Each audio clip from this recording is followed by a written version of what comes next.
Morning. आज start कर रहा हूँ इंश्योरेंस प्रोडक्ट यूनिट 2।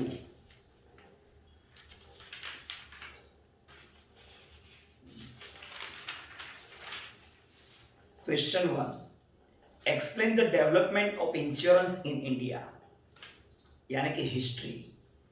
इंडिया की पास्ट हिस्ट्री इंश्योरेंस की रिगार्डिंग क्या है। तो पहले इंश्योरेंस प्राइवेट थी, उसके बाद गवर्नमेंट ने देखा कि भाई इंश्योरेंस कंपनी वाले लूट रहे हैं, बराबर बिजनेस में फ्रॉड कर रहे हैं, तो सबको पब्लिक के प्रोटेक्शन के लिए इंश्योरेंस कंपनियों को मर्ज कर दी, यानी उसको प्राइवेटाइजेशन से नेशनलाइजेशन किया, यानी राष्ट्रीयकरण किया और सब गवर्नमेंट के कंट्रोल में आ गई। और अभी हालत ऐसी है कि जो प्राइवेट कंपनियां हैं उसको जो पब्लिक कंपनियां हैं, गवर्नमेंट कंपनियां हैं, उसको प्राइवेट करने वाले और कर रहे हैं, बैंक्स भी प्राइवेट हो रही है सब, बराबर। तो ये डिफरेंस था पहले और अभी का। अब in India insurance has deep rooted history, बहुत डीप हिस्ट्री है इंडिया की इंश्योरेंस के regarding. It finds mention in the writing of Manu, यानी मनुस्मृति, यज्ञवल्क्य यानी धर्मशास्त्र, एंड कौटिल्य यानी अर्थशास्त्र।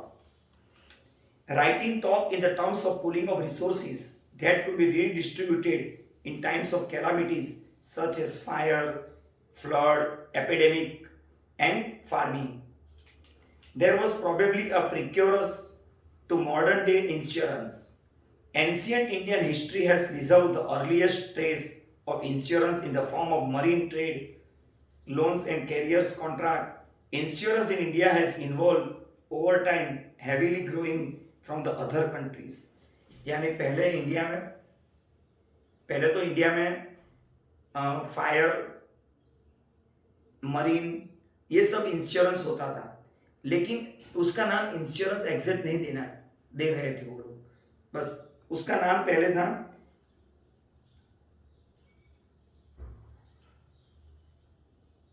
Marine trade loan and carrier contract.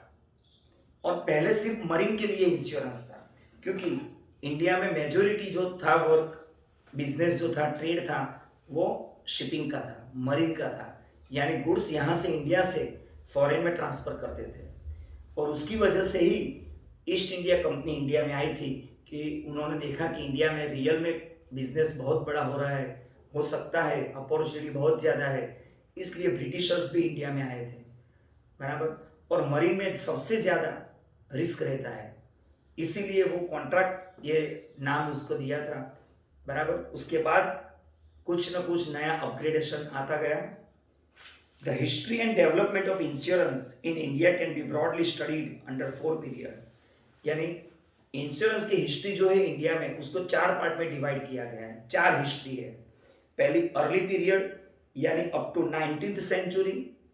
Second pre nationalisation, यानी नेशनलाइजेशन करने से पहले। थर्ड पोस्ट नेशनलाइजेशन, नेशनलाइजेशन होने के बाद। और फोर्थ पोर्ट लिबरलाइजेशन, इसका मतलब सब लिबरलाइजेशन कर दिया, यानी फॉरेन कंपनियां को भी अलाउड कर दिया इंडिया में बिजनेस करने के लिए इंश्योरेंस का, बराबर। एफडीआई को मंजूरी दे दी। तो ये 4 डिवीजन किया है। अब पहले insurance in the early period.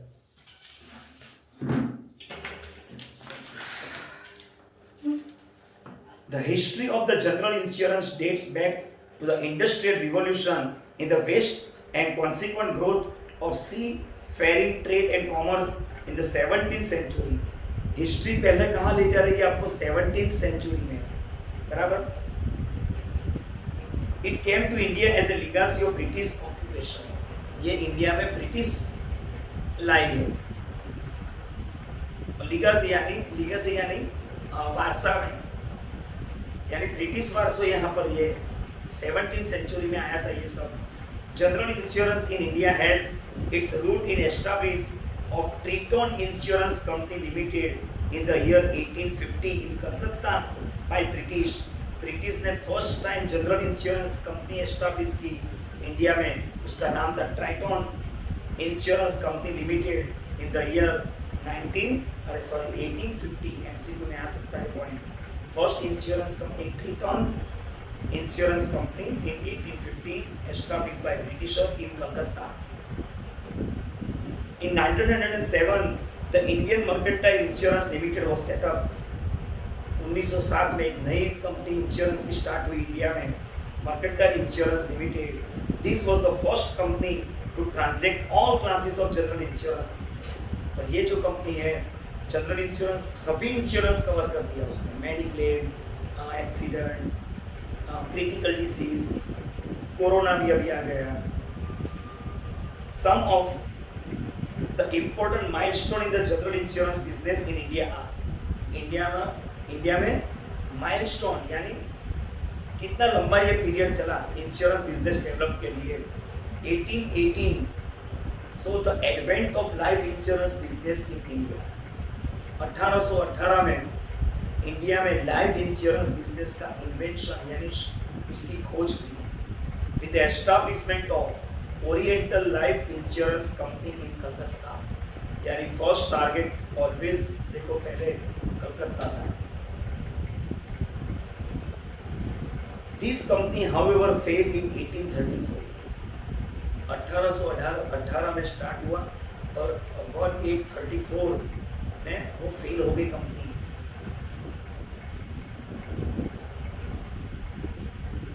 और 1834 में in 1829 Madras Equitable had begun transacting life insurance business in Madras Presidency. यानी 1829 में एक मद्रास में नई इंश्योरेंस कंपनी स्टार्ट हुई लाइफ इंश्योरेंस के लिए, मद्रास इक्विटेब ये नाम है.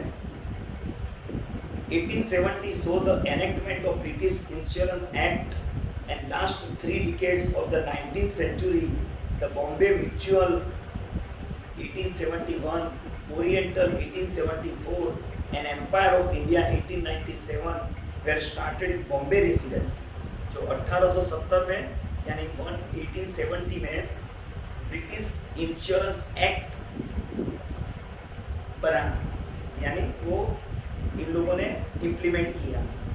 एंड 19th सेंचुरी की 30 डिकेड्स में, एक डिकेड यानी 10 इयर्स बराबर, यानी 3 डिकेड्स यानी 30 इयर्स में बॉम्बे म्यूचुअल 1871 में, ओरिएंटल 1874 में एंड एम्पायर ऑफ इंडिया 1897 में बॉम्बे रेसिडेंसी में इंश्योरेंस बिजनेस स्टार्ट किया. दिस एरा यानी period however was dominated by foreign insurance office which did good business in India. ये पीरियड में फॉरेन इंश्योरेंस कंपनी थी जिसने बिजनेस बहुत अच्छा किया यहाँ पर, namely Albert Life Assurance, Royal Insurance, Liverpool and London Globe Insurance and Indian offices were set up for hard competition from the foreign companies. यानी इंडिया में इतनी कंपटीशन बढ़ गई क्योंकि फॉरेन कंपनियां इतनी ज़्यादा आ गई इंडिया में और अच्छा बिजनेस करने लगी इंडिया में. आपको ये नाम सब याद रखना है, बाकी कुछ एक्सप्लेनेशन की ऐसे जरूरत नहीं थी इसमें बराबर. एमसीक्यू के लिए ये हो गया insurance in the early period. अब in pre nationalisation period in 1914 government of India has started publishing returns of the Indian companies in India. यानी गवर्नमेंट ने स्टार्ट किया इंडियन इंश्योरेंस कंपनी कितना अर्निंग कर रही है ये पब्लिश करने का स्टार्ट किया इन 1914 में. The Indian life assurance companies act 1912 में कौन सा एक्ट था? Indian life assurance companies act was the first statutory measure to regulate the life insurance. Life insurance पर कंट्रोल करने के लिए ये एक्ट 1912 में बना. In 1928, Indian Insurance Companies Act was enacted to enable the government to collect statistical information about the both life and non-life business transacted in India by Indian and foreign insurance company, including Provident Insurance Society. 1928 में insurance act बना, Indian insurance companies act, जिससे government को क्या possible हुआ? Indian और private company जो भी थी, फॉरेन कंपनी जो भी थी, वो कितना बिजनेस इंडिया में कर रहे हैं उसका डेटा कलेक्शन करना आसान हो जाता था. द इंश्योरेंस अमेंडमेंट एक्ट 1950 में वो अमेंडमेंट हुआ इंश्योरेंस एक्ट का, अबोलिश द प्रिंसिपल एजेंसीज, यानी जो उस टाइम जो प्राइवेट एजेंसियां थी उसको अबोलिश कर दिया, यानी बंद कर दिया। However, there were a large number of insurance companies and level of competition was high. उस टाइम इतनी सारी इंश्योरेंस कंपनी थी, बराबर, और कंपटीशन भी बहुत ज़्यादा हो गई थी उस time. There were also allegation of unfair trade practice, और एलिगेशन लगता था इंश्योरेंस कंपनी पर कि वो लोग फ्रॉड कर रहे हैं, अनफेयर प्रैक्टिस कर रहे हैं, यानी बिजनेस में घोटाला कर रहे हैं।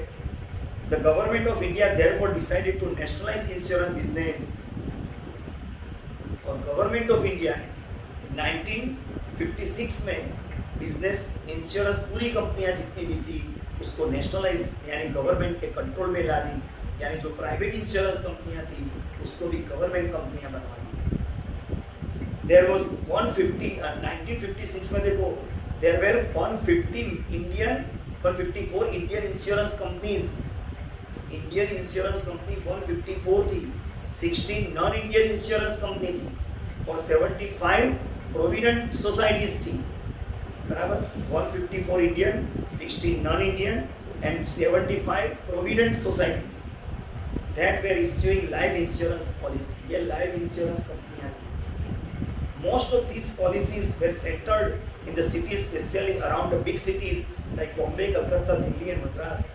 और ये इंश्योरेंस कंपनियां क्या करती थी बता दें कि जो बिग सिटीज थी वहाँ पर ही बिजनेस फोकस करते थे, यानी छोटे शहरों यानी cities, small towns and villages, वहाँ पर तो बिजनेस करती ही नहीं थी ये कंपनियाँ। The first step towards the nationalisation of insurance was taken in 19 जनवरी 1956, यानी फर्स्ट टाइम नेशनलाइजेशन स्टार्ट हुआ 19 जनवरी 1956 में by the promulgation of the Life Insurance Emergency Provision Ordinance 1956. In terms of this ordinance, management of the controlled business of insurance was vested in the central government, यानी ये सब जो कंपनियां थी insurance की उसका पूरा मैनेजमेंट अब किसके हाथ में आ गया, सेंट्रल गवर्नमेंट के हाथ में। The period between 19th January 56 to 31st August 56 was utilized, ये पीरियड को यूज क्या किया, ये पीरियड में पूरी कंपनियां जितनी भी थी वो सब नेशनलाइज कंपनियां सब कंपनियां जो प्राइवेट थी उसको स्टेट के कंट्रोल में, गवर्नमेंट के कंट्रोल में डाल दिया। As a period of preparation to facilitate the subsequent integration of the various insurers into a single state-owned corporation, और एक ही कंपनी बना दी और वो कंपनी का नाम शायद होगा लाइफ इंश्योरेंस कॉर्पोरेशन। लेकिन ये पीरियड याद रखना 19 January 56 to August 31st 56। Before nationalization, insurance industry was organized into 243 autonomous units। Nationalisation से पहले इंश्योरेंस इंडस्ट्री में टोटल 243 ऑटोनमस यानी इंडिपेंडेंट कंपनियां थी, each with its own separate administrative structure of office and field staff. उनका खुद का office, खुद का स्टाफ अलग अलग था हर एक कंपनियां का। Its own separate set of agent और मेडिकल एग्जामिनर्स, उनके एजेंट्स अलग अलग। उनके जो लाइफ इंश्योरेंस लेना तो आपको पूरी मेडिकल एग्जामिनेशन करना होता है, वो एग्जामिनर्स जो थे यानी डॉक्टर्स वो भी उनके खुद के अलग अलग थे। Their offices concentrated in the large cities and their field of operation was confined to the major urban area, यानी उनकी ऑफिसेस सिर्फ लार्ज सिटी में थी, अर्बन एरिया को ही फोकस कर रहे थे। Out of the 145 Indian insurance companies, 145 Indian insurance companies, as many as 103 had their head office in 4 cities। Just imagine 145 Indian company थी, उसमें से 103 कंपनीज की हेड ऑफिस सिर्फ 4 मेट्रो सिटी में थी। When the corporation was constituted on 1st September 1956, एक corporation establish हुआ 1st सितंबर 1956 को। It integrated into one organisation, जितनी भी कंपनियां थी लाइफ इंश्योरेंस की पूरी एक कंपनी में मर्ज कर दिया। Control business of 243 different units, और कितनी कंपनियों पर कंट्रोल हो गया, 243 कंपनीज, यानी एक कंपनी बन गई उसकी। इंडियन फॉरेन कंपनी सब मिलाकर 243 कंपनियां थी which were engaged in the transaction of life insurance business in India. और ये 243 कंपनीज कौन से इंश्योरेंस बिजनेस करती थी? Life insurance. The total assets of the 243 units as on 31st August 1956 was around 4,110 million rupees. इतनी तो total assets थी insurance कंपनियों की. And total number of policy in force was 5 million यानी 1 million यानी 10 lakh और 5 million यानी 50 lakh policy, assuring a total sum of more than 12,500 million. The total number of salaried employee was nearly 27,000. Employees कितने थे उस time? 27,000 life insurance में. These figures gave a broad idea of magnitude of the problem involved in setting up an integrated structure. और ये problem arise हुआ था इसकी वजह से कि इतना ब्रॉड उनका स्ट्रक्चर था. इंश्योरेंस कंपनियां 27,000 एम्प्लॉई, इतनी सारी पॉलिसी और वो अलग अलग कंपनी के नाम पर पॉलिसी थी. बराबर, क्योंकि अलग अलग कंपनियां 243 कंपनियां थी तो सबको एक कंपनी में कन्वर्ट करना, सबकी पॉलिसी एक ही नाम पे इश्यू करना एक ही कंपनी की, ये सब थोड़ा डिफिकल्ट सिचुएशन क्रिएट करता था.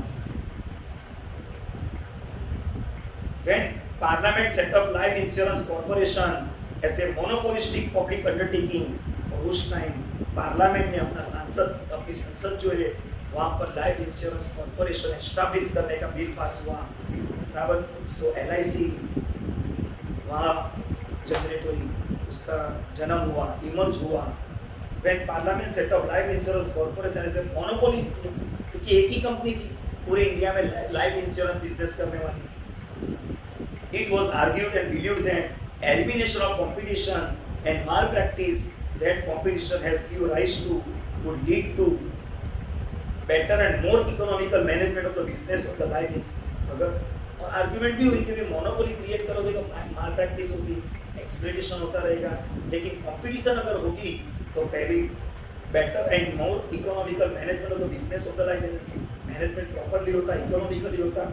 Reduction in administrative expense, improvement in the quality of service, increase in the volume of business, maximization of social advantage that insurance can provide through higher return on the investment of life fund, consistent with the safety and liquidity of the investment.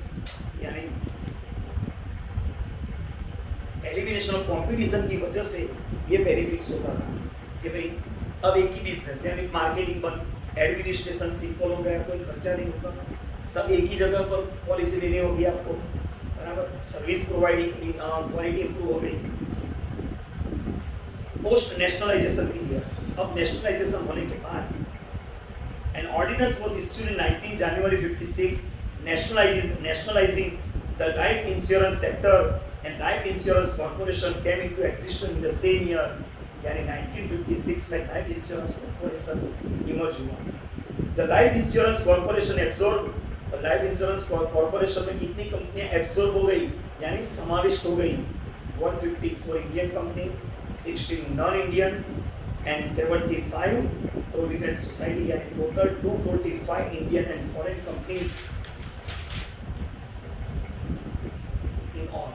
The LIC had monopoly till late 1990s.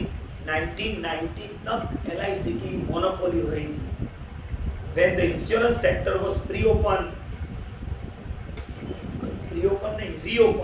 spelling mistake है, reopened to the private sector. 1990s में when the Manmohan Singh was the prime minister और Chidambaram was the finance minister, बराबर, sorry, Manmohan Singh finance minister था उस time और I think Narasimha Rao prime minister था, तब ये open for all globalisation liberalisation start हुआ 1990s एंड में. Nationalisation of life insurance was justified mainly on 3 count. Nationalisation life insurance का करने के लिए 3 आर्गुमेंट थी. First, it was perceived that the private companies would not promote insurance in the rural area. यानी first favourable argument थी कि भाई private कंपनियां रूरल एरिया में बिजनेस नहीं करती थी, ये तो नहीं चलेगा, विलेजेस में भी इंश्योरेंस आना चाहिए था. Second, government would be in a better position to channel resources for savings and investment by taking over the business of life insurance. Life insurance का बिजनेस पूरा गवर्नमेंट ने कंट्रोल ले लिया तो पब्लिक की जो सेविंग्स है, इन्वेस्टमेंट है जो प्रीमियम के आधार से वो LIC के पास आती थी, वो अमाउंट का प्रॉपर मैनेजमेंट कर सकती थी गवर्नमेंट। वही पैसों से गवर्नमेंट ने ये सब कंपनियां भी डेवलप की, BPCL, HPCL, IOC, ONGC, इतनी कई सारी कंपनियां हैं जो गवर्नमेंट ने उस टाइम एस्टैब्लिश की थी, जो अभी अपना PM बेच रहा है, बराबर। सब कंपनियां बेचने निकाली है। तो आप बोल रहे हो कि कांग्रेस ने क्या किया, तो कांग्रेस ने ये किया था कि सब प्राइवेट कंपनियों को नेशनलाइजेशन कर दिया था और सब फंड अपने पास ले लिया और ये सब डेवलपमेंट हुआ था। रेलवे का भी डेवलपमेंट हुआ था, एयर इंडिया आई थी, इंडियन एयरलाइंस आई थी, ऐसे ही नहीं आया था। लेकिन अभी क्या माइंड में सबको थमा दिया है कि 60 साल में कुछ नहीं किया। अरे जब इंडिया इंडिपेंडेंट हुआ तब हमारे पास कुछ भी था नहीं, माइनस में था अपने पास, और माइनस से ऊपर लाने में टाइम लगता है। और अभी प्लेटफॉर्म तैयार है, प्लेटफॉर्म बनाने में टाइम लगता है, क्योंकि कितनी लैंड एक्वायर करनी होती है, इंफ्रास्ट्रक्चर तैयार करना होता है, बराबर। तब गाड़ियाँ, अब प्लेटफॉर्म बनता है, स्टेशन बनता है, तब गाड़ियाँ निकलती है। अब प्लेटफॉर्म रेडी है, अब सिर्फ आपको गाड़ी चलानी है। तो मोदी साहब बोल रहे हैं कि देखो फास्ट डेवलपमेंट अभी हो रहा है, तो अभी हो रहा है, ऐसा नहीं, प्लेटफॉर्म तैयार पहले से हो चुका था। लेकिन यंगस्टर्स जो है, अभी आप लोगों की बात कर रहा हूँ, जो उनके माइंड में थमा दिया है कि कांग्रेस ने कुछ भी नहीं किया है। मैं ऐसा नहीं कर रहा हूँ कि कांग्रेस ने करप्शन नहीं किया, करप्शन तो बीजेपी भी करती है। अभी भी देखो इंजेक्शन में भी फ्रॉड हो रहा है, CR पाटिल का 5000 इंजेक्शन का प्लेट में हुआ, बराबर। यानी सब फ्रॉड ही है। हाँ, आप ऐसा बोल सकते हो भाई इसने, कांग्रेस ने 10 खून किए, बीजेपी ने 9 खून किए, चलो बीजेपी अच्छी है। अरे क्या अच्छी है, दोनों सेम ही है, पब्लिक के लिए तो दोनों सेम है, बराबर। तो ऑलवेज अप्लाई योर माइंड, ऐसा नहीं करो जो, वैसे तो अभी ऐसा हो गया है, जो दिखता है वो बिकता है, बराबर। जो शोमैनशिप है जिसके पास, वही अपने प्रोडक्ट बेच सकता है, जो अभी मोदी के पास है, बराबर। और आप लोग यंगस्टर्स को तो कुछ हिस्ट्री तो पता ही नहीं है। जस्ट सिर्फ ये इंश्योरेंस की हिस्ट्री देखो कि गवर्नमेंट ने क्या किया है, सब प्राइवेट कंपनियों को पब्लिक कर दी, नेशनलाइजेशन। और मोदी साहब क्या कर रहे हैं, नेशनलाइजेशन जो कंपनियां हैं सब उसको प्राइवेट में दे रहे। एयरपोर्ट्स जो थे अडानी को दे दिए। और अभी अडानी में देखो, अहमदाबाद में आपने न्यूज़ देखा होगा शायद, अडानी ने पार्किंग के भी पैसे बढ़ा दिए, पार्किंग का टाइम, फ्री पार्किंग का टाइम कम कर दिया, पैसे बढ़ा दिए। 5 मिनट में के अंदर तो आपको निकल जाना पड़ेगा, वरना पैसा चार्ज होगा। यानी अब प्राइवेट वाले क्या करें, प्राइवेट कंपनियां कभी भी फ्री सर्विस नहीं देगी, आपको रिजनेबल सर्विस नहीं देगी, वो ऑलवेज हायर चार्जेस ही करेंगे, बराबर। यानी first it was perceived that private companies would not promote insurance in the rural area. Government would be in a better position to channel resources for savings and investment by taking over the business of the life insurance, and bankruptcies of the life insurance companies had become a big problem. उस time जो private कंपनियां थी, bankruptcy start हो गई थी, नादारी। जैसे अभी अनिल अंबानी की बात कर रहा हूँ, अनिल अंबानी की कंपनी जो थी, जो शिप बिल्डिंग का काम करती थी, फाइटर प्लेन्स बना रही थी, जो राफेल के कॉन्ट्रैक्ट मिला, वो कंपनी भी बंद हो गई है, फिर भी उसको कॉन्ट्रैक्ट दिया गया था। क्यों? अनिल अंबानी को प्रॉफिट करवाने के लिए, बराबर। बाकी हिंदुस्तान एरोनॉटिक्स का नाम की कंपनी है गवर्नमेंट की, जो इंडिया में फर्स्ट नंबर है डिफेंस प्लेन बनाने, फाइटर प्लेन बनाने के लिए, लेकिन उसका ऑर्डर उसको नहीं दिया और अनिल अंबानी को दिया। क्यों? अंबानी फैमिली, बराबर। तो ये आप लोगों को जनरल आइडिया नहीं होती, जनरल पब्लिक को ये नॉलेज नहीं होता है। उसके लिए न्यूज़ कंटिन्यूस देखना पड़ता है, अपग्रेड होना पड़ता है, तब पता चलता है कि भाई क्या फ्रॉड हो रहा है, देश में क्या चल रहा है। सिर्फ मोबाइल में आप लोग पबजी, अरे कुछ तो करो, अपना माइंड तो अपग्रेड करो, लेकिन नहीं, टाइम ही नहीं है। सर नेट खत्म हो गया, वीडियो कैसे देखें? अरे भाई पबजी बंद करो, चैटिंग बंद करो, व्हाट्सएप पे वीडियो देखना बंद करो, नेटफ्लिक्स देखना बंद करो, टाइम तो मिलता ही है, नेट से यूज करो, बराबर। और इसके लिए यूज करो आप।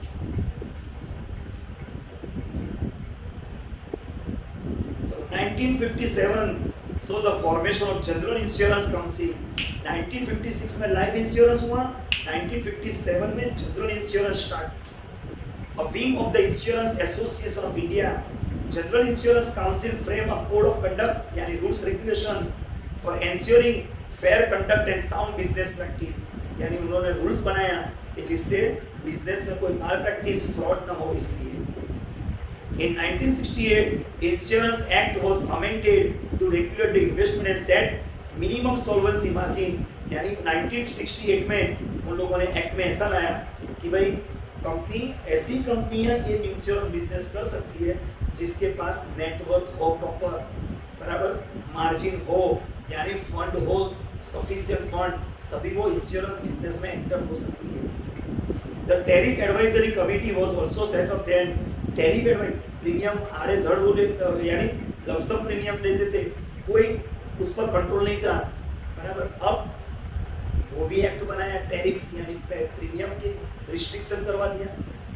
In 1972, with the passing of the General Insurance Business Act, General Insurance Business was nationalized. 1972 में insurance business general insurance nationalisation हुआ with effect from 1st January 1973. 107 insurers were amalgamated and grouped into 4 companies. 107 कंपनियां थी private, उसको 4 company में convert कर दिया, मर्ज कर दिया, और पूरी 4 कंपनी एक ही कंपनी के कंट्रोल में आ गई, general insurance corporation of India GIC। उसमें 4 कंपनियां सब्सिडरी बनाई। कौन सी 4? National insurance company, new India insurance company, oriental insurance company and United insurance company. ये 4 कंपनियां अभी भी एस्टैब्लिश है, 4 कंपनियां अभी भी चालू है ये। और उसका होल्डिंग कंपनी कौन है इसकी? तो general insurance corporation of India. General insurance corporation of India was incorporated as a company in 1971, यानी पहले 1971 में GIC एस्टैब्लिश हुआ, उसके बाद ये सब कंपनियां 107 कंपनियां मर्ज की गई, 4 company. And it commence business at Kolkata, ये भी बिजनेस स्टार्ट हुआ कलकत्ता में ही पहले। उसके बाद new Delhi, Bombay and Madras on 1st January 1973. The reason why the GIC was not brought into public sector in 1956. 1956 में जनरल इंश्योरेंस क्यों नेशनलाइजेशन नहीं हुआ, सिर्फ लाइफ इंश्योरेंस हुआ था? तो reason was fact that general insurance was considered as a part and parcel of the private sector trade and industry and functions on yearly basis. उन लोगों ने सोच लिया उस टाइम ये प्राइवेट के लिए ये अच्छा है और ये ईयर टू ईयर बेस पर है, यानी 1 साल का ही इंश्योरेंस होता है। Error of omission and commission in the conduct of its business did not directly affect the individual citizen. इसमें कोई एरर होती थी, फ्रॉड के कुछ भी होता था तो डायरेक्ट सिटीजन को यानी हम लोगों को डायरेक्ट इसकी इम्पैक्ट नहीं होती थी, इसलिए प्राइवेटाइजेशन में वो कंटिन्यू रखा उसको। और prior to 1973 general insurance was urban centric. 1973 से पहले ये जनरल इंश्योरेंस सिर्फ और सिर्फ अर्बन सिटी में कंसंट्रेट करती थी, catering mainly to the needs of organised trade and industry. और उसको ये बिजनेस इसको सिर्फ ये इंश्योरेंस प्रोवाइड करते थे जो बिजनेस करते थे, यानी हम जैसे जो नॉर्मल पब्लिक है उनको ये प्रोवाइड नहीं करते थे। 107 insurers including branches of the foreign companies operation in the country where amalgamated। 107 कंपनियां amalgamate हो गई। A number of Indian and many foreign companies did general insurance business in India and business was linked with their branches abroad। काफी 107 कंपनियां थी Indian और foreign company जो India में business करती थी जनरल इंश्योरेंस, और उनकी फॉरेन में भी ब्रांचेस थी। In addition, LIC, some mutual companies and cooperative society also offered this product। उसके बाद LIC ने भी ये प्रोडक्ट ऑफर करना स्टार्ट किया। पहले LIC सिर्फ लाइफ इंश्योरेंस करती थी, उसके बाद अलग अलग सब्सिडरीज ओपन करके ये जनरल इंश्योरेंस बिजनेस भी स्टार्ट किया। In fact, on the eve of nationalization, 68 Indian, including LIC, 45 non-Indian entities carried out the insurance business in India। इतनी सारी कंपनियां इंडिया में इंश्योरेंस बिजनेस करती थी। Nationalization, so the business of all these organizations absorbed by General Insurance Corporation with its, यानी जितनी भी foreign कंपनियां थी 107 और इंडियन प्राइवेट सबको मिलाकर एक जगह यानी एक कंपनी में कंट्रोल बना दिया, general insurance corporation of India, और उसकी 4 सब्सिडरी कंपनी बनाई, बराबर। वो 4 सब्सिडरी कंपनी है, याद रखना।